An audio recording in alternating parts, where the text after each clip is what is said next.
That's my own Arsenal opinion. is a team that is made up of world-class players. You can say that again, but do you that's know how many captains of various World Cup winning nations there are? How many captains? Arsenal is a world-class team now. You can't wait, have one this, thing. you think you are talking to your compound people? How many captains that have won the World Cup that your Arsenal team? Arsenal versus Atletico Bilbao. Arsenal playing away.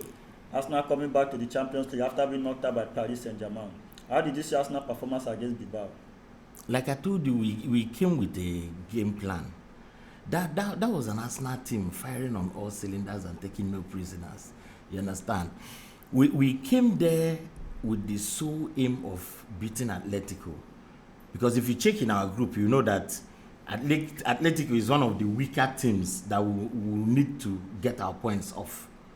You understand? So there is no compromise. We know that we will play the bigger teams in the group, but I know that Atletico is one of the teams that practically most of the big teams will take their points off them. So we came with a game plan. If you watch the first half, it was almost like we're weighing things down with them, and they felt we just wanted to know what they were coming up with. You understand? But by the second half, we came at them and they couldn't stand it.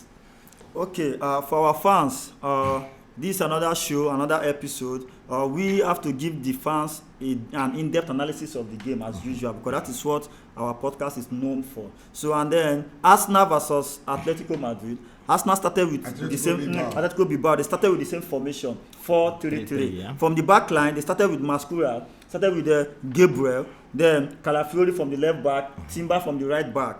Then in the midfield, we had Zubimendi, Rice, and Merino. In the attack, Gyökeres started up front, Madueke from the right side, Eze from the left side.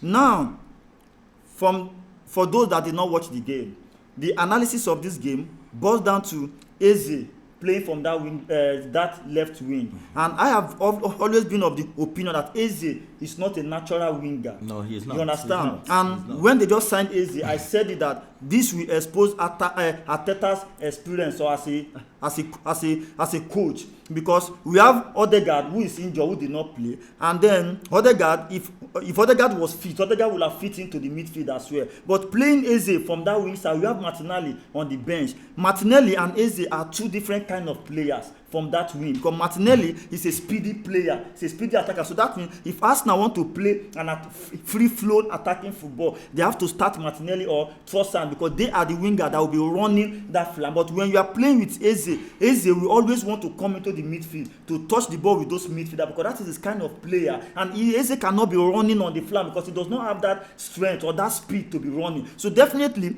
in this game, the team also exposed Eze, because Eze was instructed to hug the line, and then hugging that line, we did not really see much of Eze in that team. But if Eze had come in to play, maybe it would have been more flexible, and then it would have also been able to release some attacking passes. So in that first half, Arsenal were struggling because the pattern Arsenal came with, Arsenal were just marking. Atletico were on Arsenal for the first 20-30 minutes. They were trying to score Arsenal in that game, but because those players also are doing Arsenal good, because Zubimendi came from Spanish league, Mascura came from Spanish league, what is it called again? Merino came from Spanish league. So they're already used to this Atletico player. So it was a very big advantage for Arsenal, because coming from that league, so they did not feel like they were playing away, because they're already used to, you understand now? They're already used to that atmosphere of playing in that stadium. So that was one of the advantages Arsenal had in that game. Then Gyökeres, to be honest, he put in a very good performance, because I saw his effort. As a striker, you must not always score goal all the time, but at least your effort in the game, you can assist, or you can put in effort in terms of making those centre backs uncomfortable in their play, which Gyökeres tried until he got injured. Then Madueke was busy dazzling. He tried to his own ability, but I feel like if Saka has been in that position, maybe Saka with his more experience will have gotten a goal, because Madueke was dazzling at that ball. His final balls in that 18-yard box was not that productive, because as a player, as a winger, you should always look up and know that in a game at least you should try to get a goal, if not a goal, an assist. So from your own perspective now, what did you feel, or what did you think that Arsenal did right in that game? Arsenal did most things they got right was from the second half. Like the first half, Arteta is a very tactical coach. He used that first half to get abreast with what Atletico to bring to the party. You understand? So now, as he watched that first half, he knew that Atletico were leaving gaps in that middle and from the flank side. He knew they were leaving gaps, and the best way to exploit those gaps were to bring in Martinelli and Trossard. Trossard will act as the false nine. You understand? He draws to them, then Martinelli takes off, and that was exactly what happened. You understand? Now coming to Madueke, you understand? When you mention Madueke, what comes to my mind is, he's all brawn and no brain most of the time. He runs with the ball, and that now waiting left from Chelsea. You understand? But he's back to the home of football so now. Chelsea no teacher. No. Chelsea no. You know them now. But now we are going to polish his game. Now the polishing we did. You know, he goes into the 18-yard box. He just dribble, they run, they will collect ball from him most of the time. You know, that is difference between him and Bukayo Saka. Saka, he knows where the post is.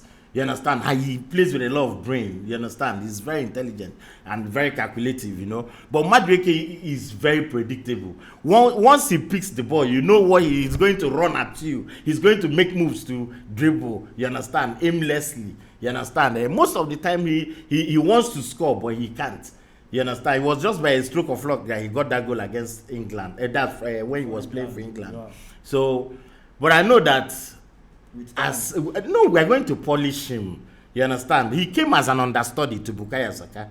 You understand? How old is Bukayo Saka? No, they listen. It not be by age they play ball. No be by age. It cannot be. No be by age. Let me tell you what. No be by age that they play ball. You cannot understudy somebody that you are older than. No, it does not matter. No, they talk like that. You know they possible now. Football experience is different from age. No. You cannot. There are some goalkeepers that na brain they use do this matter. Na brain. So it depends on who the coach or the team chooses. Maybe you are looking at it in an African perspective, but I'm telling you categorically. No, but the two of them are Nigerians now.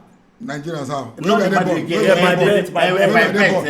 But they are not Nigerians. Make I tell you, no football no be by age. Now by what you get to offer at the end of the day for field. That's a mother can I go finish you now. No, okay, he's home. Let's talk about Atletico Bilbao. In that game, the big names, Nico Williams and Inaki Williams, one of the brothers did not play because of I think injury or suspension. Inaki didn't play. No. Nico Williams did not play. So are you going to say that if Nico had played, you would have given him it would. Let me tell you the truth. Because they had chances that they missed. Listen, I know that Nico Williams is a very great player. Even but pre-season he played in that friendly at Emirates. Pre-season he played. We beat a different ball. He's a different ball game. There was nothing he offered in that game. You understand? Nico Williams. Not be when monkey smart. Not be because 3 near 3. He know the kind. See people like Mosquera. How you want to take dribble Mosquera now? But do you think he would have made a difference? I think somehow he would have made a difference because pre-season is a different ball game and the Champions League is a different ball game. The only thing I saw in that game, Arsenal came in and Atletico, they were sizing up themselves. Ebereze wasn't playing well from the left wing. Yeah. It was only when they brought in Martinelli that he got the goal. But outside that, my best player in that team was Mosquera. But amazingly well. He was my best player of that particular game was Mosquera because of I believe he understands those guys very well. They've played time without number. And another thing that helped the Arsenal team was that they had about 3 or 4 Spanish players that understands that terrain very well. They were more of playing like at home. My brother, that match no be because of terrain. No. That's my own opinion.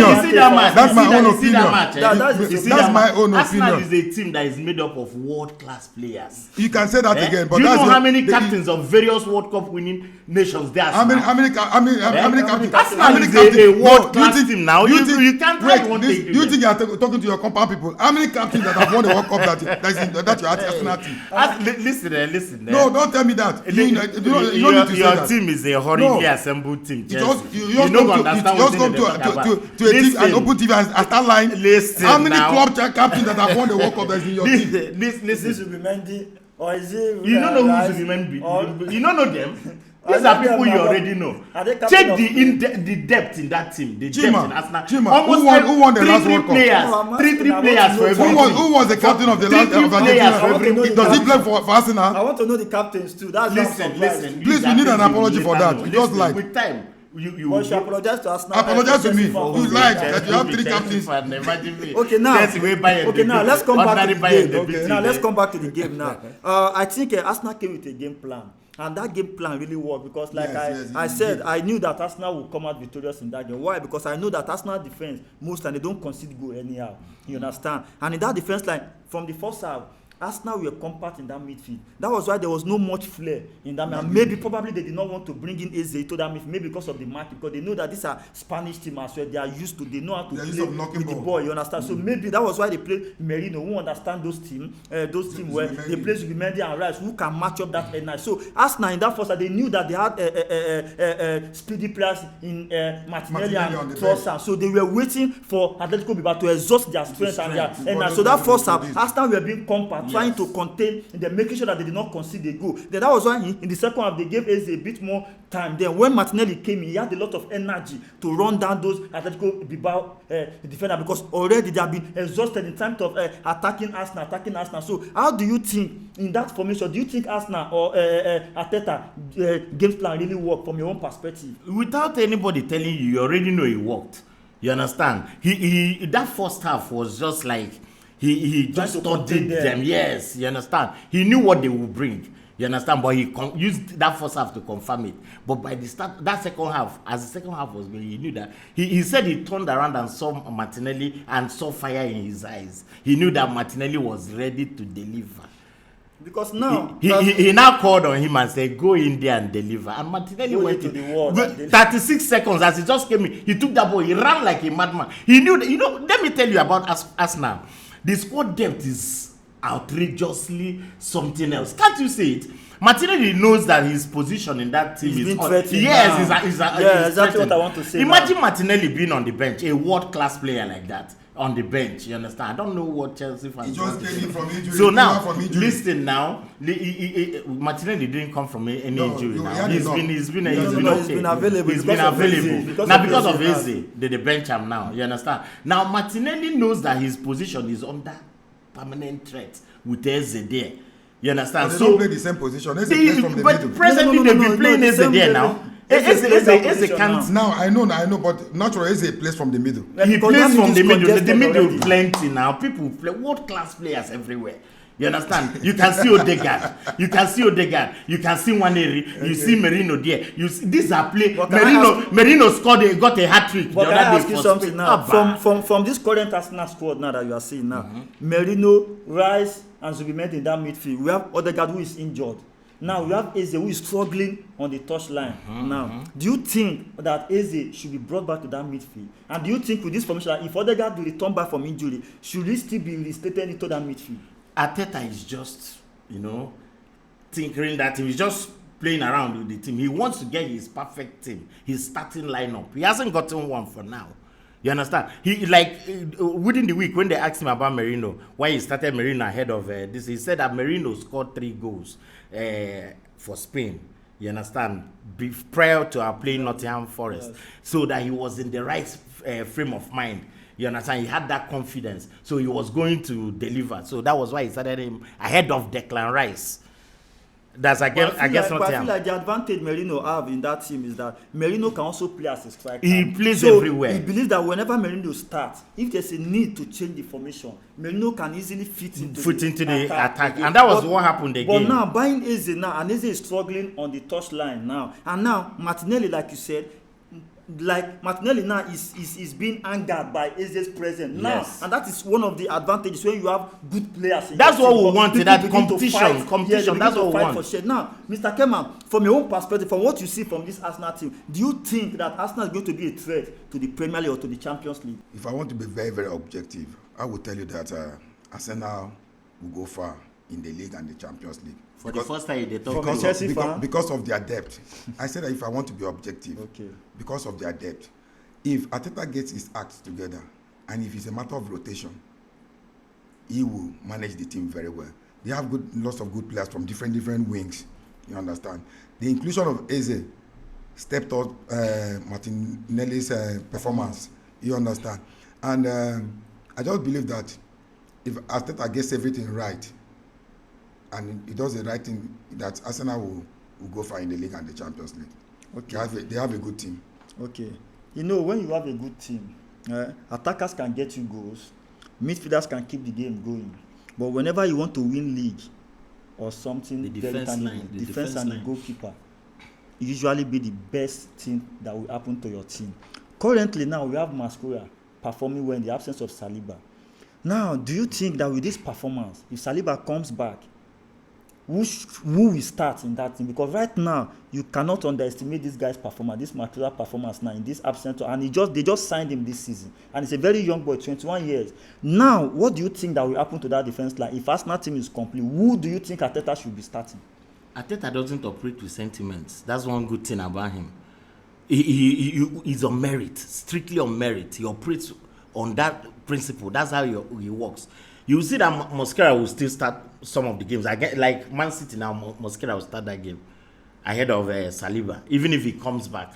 Like I know he's back, but he has to walk his way back into that team. Mosquera's performance is entirely flawless. You've seen it now. He's one man of the game for like 2 or 3 games right now. You understand? Without anybody. So Saliba will have to work his way back into that team. So now Eze and Martinelli. Martinelli scoring, coming in to score, and Eze struggling in the team now. So do you think that Eze should be benched for Martinelli, or Eze should be put into that midfield, and then which player can you remove from that midfield for Eze to be slotted? Or do you think Eze need to come back to the bench to study the Arsenal team to know if he can fit him back? What do you think? The uniqueness about Eze is that, just like his name implies, he's a king of everywhere in that midfield and attack. You know, apart from the Gyökeres position, which he doesn't really, but every other position up there, Eze can take care of that. You understand? So we know that he's not. Odegaard is under threat. It's not only Martinelli. Every other person in that midfield is under threat. Eze has to play. We know. So Arteta is still, taking him around to see where he actually fits in. It's not only Martinelli that is under threat. Odegaard is under threat. But the midfield of Merino, Zubimendi and Wright, they are always performing well in terms of the energy, the strength, the tactical play. At least they are doing well right now. So how will Eze fit into that midfield? The Odegaard. If Odegaard doesn't play, Martinelli, Eze will play. That's where he doesn't play the Merino role and Zubimendi's role. He plays that of Odegaard. I have something to say there. Since they have many tournaments to play, Yeah. Eze can come in and play in the midfield. If they are playing like the Carling Cup, the EFL Cup, or even the league, maybe they are playing the league this week. Arsenal might want to rest Martinelli and play Eze on the league. Then ahead of Champions League, that they will play Martinelli. So Eze now to Carling Cup? No, I'm not saying that. I said. Is that coming from a Chelsea fan? I said, now you want to tell us how we want to run our team? If he rotates his team very well, because they have many, because they have many tournaments to play. They have many tournaments to play, and you must definitely rotate your team. You must definitely rotate your team. If Eze is playing, maybe Arsenal has Champions League by the week, and Arsenal is playing by the weekend. You need to play maybe Martinelli or Eze. Since you know that Eze is a utility player, he can play from the left, right wing, and the middle. So he can play for either of those wings. Then rest Martinelli for Champions League. That is just what I have to say about it. Then in the case of Mosquera, I would prefer to play Mosquera ahead of Saliba, because Mosquera has fit into the team. He's rugged. He has the hunger to play. Unlike Saliba. Saliba has the hunger. Yes, but he has not played for a while now. He's just coming back from injury, and you don't expect a coach that has tested Mosquera and seen how good he is to come and drop Mosquera for Saliba. But sometimes they can tell he's an experienced defender. When a player feels that position, that's he's saying don't colonize another person, they drag him with him. he plays, his form drops. You understand? But in a position like when there's competition. Yes, Mosquera now has made Saliba. Whenever we're going to see Saliba, we're going to see the best of Saliba. He's going to come back to reclaim his jersey from Mosquera because he knows that. But the beauty of the whole thing is that the Arsenal formation now is something else. The depth, the squad depth is something else. There's no team in the world that has that type of depth. Not even the Bayern Munich of this world, I'm talking. Not even the Bayern Munich of this world, not even the Chelsea. They don't have such squad depth. But sometimes when you sign some good players coming to big team, like in the case of Eze, sometimes some players end up being flop. So if Arsenal continue to use Eze on that left wing side, because the midfield is congested, or it feels like with time he is going to perform, don't you think that Eze's confidence will be going down? Make I ask you one question. Make I ask you one question. The Eze way it be like person where this thing where they talk go affect. In Crystal Palace, if you have to analyze Eze's game before they bought him to Arsenal, Eze is a player that plays ahead of Watkins. In that midfield, they play two defensive midfielders behind him. Then they allow him to flow free. So Eze can easily dash to the left, to the right, to the middle, and play. Crystal Palace and Arsenal. No. I'm just giving you his performance. I'm telling you how Eze operates before. For Crystal Palace now, he's in a world-class team now. So that world-class team can also swallow him. When you come, you will humble yourself. You know that you know these are various captains of various World Cup winning. You have to calm down. But when you see a player's performance and you decide that you want this player in your team, I believe that you have already seen the way this player plays, and we are going to make provision for him. So now bringing that player now, trying to force him to play from another role, don't you think it's going to be a problem? Because so far so good. I don't know about from your own perspective. For me, I have not seen Eze performing on that left wing for now. No, he's not performing well in that. If you have to be honest, like the normal Eze that we know. I know he thrives in that middle. That's where his main strength is. He prefers to dash to that side to play, but staying there, starting from that position is difficult for him. That line is not for him. You understand? But he still does well there, but once in a while. You understand? Everything about Eze comes to play in that middle. We know he thrives there. That's where he does well. You understand? So, but we're just tinkering him. With time, we'll get it. This is Arsenal now. You are just talking from the both sides of your mouth. You criticize him and you say good about him. So we come to the end of the show. Congratulations to Arsenal once again for going away to win 2-0, kicking off the Champions League on a very good note. And Mr. Kema, nice to have you here. So please. So guys, please like, share, comment. Write anything you want to write, where you want us to improve on, anything you feel about the program, about any individual, please. We'll be waiting for your comment. Share this page for us, please. Thank you.